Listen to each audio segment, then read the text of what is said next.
Gente, então, para falar dos nossos verbos, né, de ação, eu trouxe a Mel aqui. A Mel não sabe muito também, então ela não vai poder explicar para vocês direitinho. Mas vamos lá. Quanto à transitividade verbal, eu vou largar ela no chão. Tá? Já viu dar oi para todo mundo. Deseja uma boa avaliação.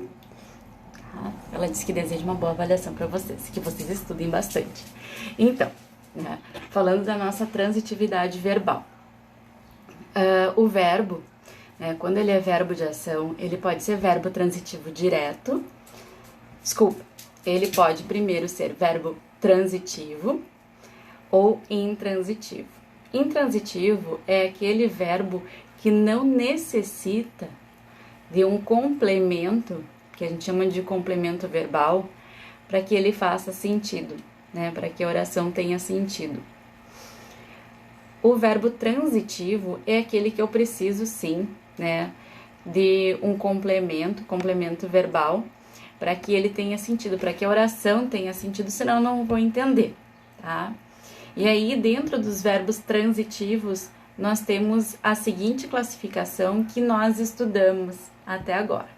Verbo transitivo direto e verbo transitivo indireto. O que caracteriza, então, um verbo transitivo direto? A primeira coisa que a gente vai fazer, mais uma vez, como eu já falei para vocês anteriormente, é localizar o verbo. Qual é o verbo dessa oração? Então, eu tenho aqui o primeiro exemplo. Fatos inacreditáveis relatou aquele turista, Relatou é o meu verbo. Todo mundo sabe, todo mundo já sabe como é que encontra o verbo na oração. E aí eu me pergunto, relatou quem é que? Quem é que relatou? Aquele turista, que é o meu sujeito, correto?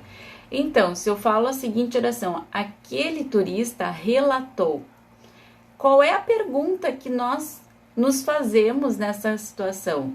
Relatou. Relatou, fica incompleta a minha oração. A professora relatou. Relatou o quê?